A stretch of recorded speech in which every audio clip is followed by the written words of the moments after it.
This is a cough semiology presented by Dassi SchrDbb with reference a practical guide to history taking and clinical examination by Anwar Qais Saadoon.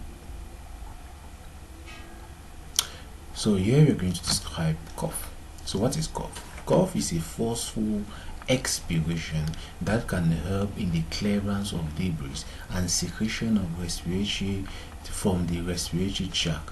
So what is cough? Cough is just defined as forceful expiration associated with for the clearance of debris and secretion from the respiratory tract. That's the definition. Forceful expiration for the clearance of debris and secretion from the respiratory tract. Hope is well understood. So it can be a presenting complaint, and the cough may be acute, that is less than 2 weeks, or subacute, that is between 2 weeks to 4 weeks, or persistent chronic cough, which is greater than 4 weeks or more.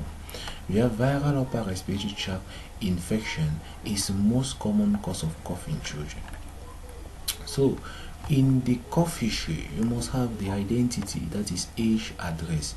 You have chief's complaint, which is cough. You have now history of presenting complaint. It's always the same pattern. If you realize the history of presenting complaint for all the symptoms are mostly the same. The first thing is the onset, which is sudden in cases of a choking from a foreign body, or it may be of gradual onset. In the duration is acute versus chronic. The timing is maybe the daytime, the nighttime, during sleep, on waking, or with exercise. The frequency of the cough, if it is how many episodes of cough can you have in 1 hour, that's the frequency. If it is intermittent, we have the recent history of upper respiratory tract infection, so that is, it can also enter in the past history. We have cough characteristic. Cough characteristic is very important for you to distinguish the different pathologies which are involved in the upper or the lower respiratory tract.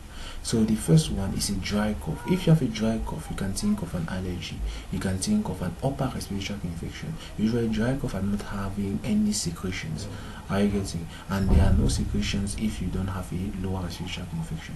Usually lower respiratory tract infection are treated with secretions, with a productive cough. But if you have a dry cough, you can think of upper respiratory tract infection or anything that can irritate the cough receptors without having any over secretion. It can be productive, it can be dry, it can be productive, it can be a barking cough. Example, that's a barking cough. It can be a brassy cough. That's a brassy cough. A brassy cough is just like a barking cough. It's just like a barking cough, which is produced by a fox. So we have originating. So all this, when you have a brassy or a barking cough, you think that it's originating from larger airways like the larynx or the trachea. You can have a honking cough, you can have a staccato cough, you can have a paroxysmal cough with or without a whoop. When you have a whoop, it shows that you have pertussis or parapertussis. A whoop is just a prolonged cough and then associated with a whoop sound at the end of the cough to take in inspiration. Let's take an example. This is how a staccato cough presents.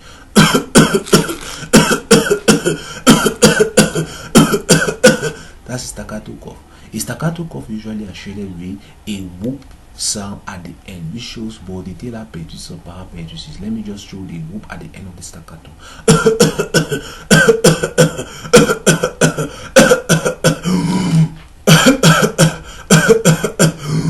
That's the whoop at the end. So that's the whoop at the end of the staccato cough. A staccato is just multiple cough. Then at the end you have a whoop sound, which shows pertussis and parapertussis.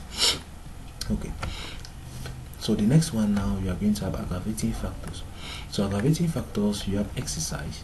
So you have exercise, exposure to tobacco, smoke, we have cold air, respiratory tract infections. So those are aggravating factors.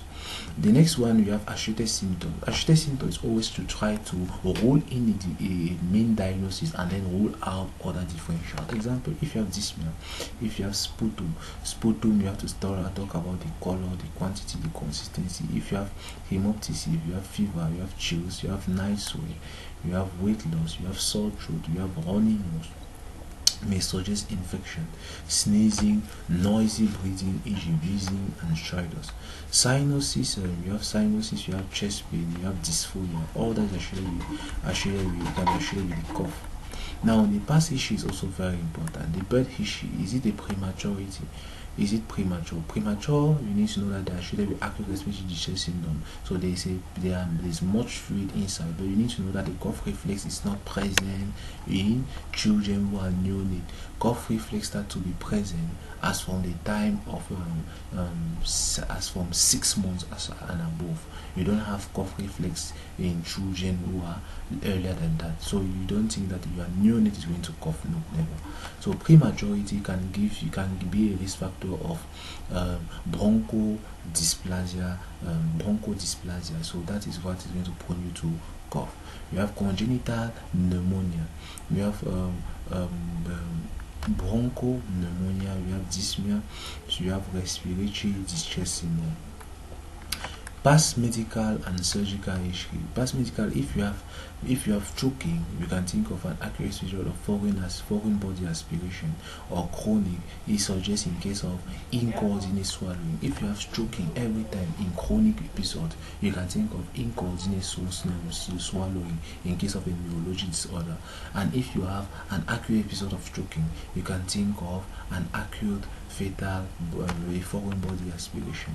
If you have previous attack of cough, previous attack of hospitalization, you have diabetes, you have asthma, immune deficiency. Diabetes can result to cough. In which way? Because diabetes can result to an acidosis, and then you want to cough out excess carbon dioxide in your body in order to reduce the hydrogen ion in your blood. You have immunodeficiency is going to result to cough out. Why? Because you have always a lower respiratory infection, upper respiratory infection, because your immune system is deficient. You have chronic pulmonary diseases can result to cough. You have because you want to expel the excess carbon dioxide. You have chest trauma, you have prior radiograph, and all that. Now, medication issue. You have response to bronchodilators can be coughing, antihistaminic can be cough, antitussive, so can inhibit the cough and all that. So you have ACE inhibitor, by particular, antihypertensive that can result to cough. That's the main side effect of ACE inhibitor. You have developmental history. So if there is any developmental delay or growth retardation, if you have any developmental delay in a patient, in a child, you always have to think of a congenital abnormality somewhere. And if the developmental delay is associated with the symptom, you always have to think of congenital abnormality. If there is only developmental delay without the symptom, you can think of malnutrition. But if you have developmental delay with a persistent symptom, you should think of a congenital abnormality. As you have said, if you have cyanosis and developmental delay, you should think of a congenital heart disease. If you have cyanosis and a persistent cough, you should think of a congenital pulmonary disease. If you have cyanosis and a neurologic symptom, you think of a congenital neurologic disease. So all that you have to know. Every time you have failure to thrive, and failure to thrive associated with a particular persistent symptom, you need to know that there is a congenital abnormality somewhere. But if it's only failure to thrive without any symptom associated, you can just think of malnutrition. Okay. So the next one now is immune deficiency. You think of tuberculosis can result to persistent coughing. So that's why you have the patient to define if the patient has received his vaccine for tuberculosis, that's the BCG. Diphtheria and pertussis can result to coughing. So you have to want to find the vaccine for DPT. Measles can result to pneumonia. Haemophilus influenzae type B can result to pneumonia, and pneumococcal vaccine can result to pneumonia. All that we need to result to find because it can result to cough. Now the next one is family history. Family history similar to atopy. You have asthma, so you have to find that cystic fibrosis. Cystic fibrosis in particular, if you have a patient that have a persistent cough, a child who is a white, because of the risk factors, more in white, a child who is a white. Number 2, who usually have a persistent cough, and number 3, who have steatorrhea. Steatorrhea means greasy and fatty feces. And number 4, which has a meconial delay. Normally meconium has to come within the first 48 hours, but if the meconium comes after, you can think of cystic fibrosis. And to make the diagnosis of cystic fibrosis, you just use your sweat test, where you want to find the level of sodium and chloride ion. So the next one now is recurrent. So you can think of cystic fibrosis in that case. Cystic fibrosis, you can think of tuberculosis. If there is somebody in the family having tuberculosis, can be transmitted, recurrent infection and all that for an immunodeficiency. Social issue, you think of tobacco smoking, if it's a passive or an active smoker, if it is traveling to an endemic zone, if there is exposure to a person with cough or tuberculosis, overcrowded house, all that is social issue. Review of system, the general state of health, red eyes, so that's conjunctivitis. You have neuromuscular weakness, headache, abnormal stools, rectal prolapse, failure to thrive, steatorrhea, think of cystic fibrosis. Vomiting, dysphagia suggests an esophageal foreign body. If you have an esophageal foreign body, you may have dysphagia associated with a sudden onset of choking and coughing. So that's esophageal foreign body.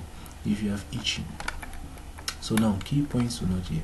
The clinical description of cough may provide a clue to etiology. So example, I've told you that barking cough, which is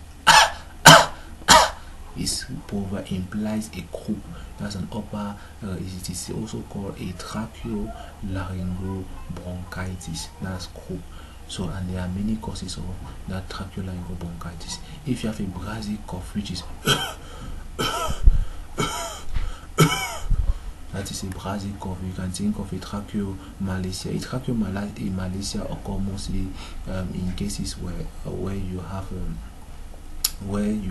malacia and laryngomalacia usually occur when you have children, neonates, though that is the case of tracheomalacia.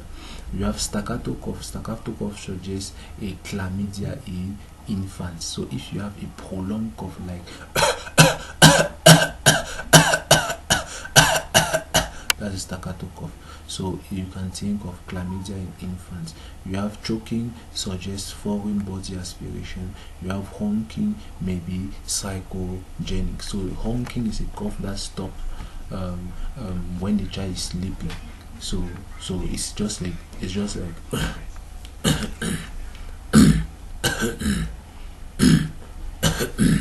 so it's only for the child only want to try to bring attention to himself, but every time that the child sleeps, the child does not have any cough again. It is a honking cough.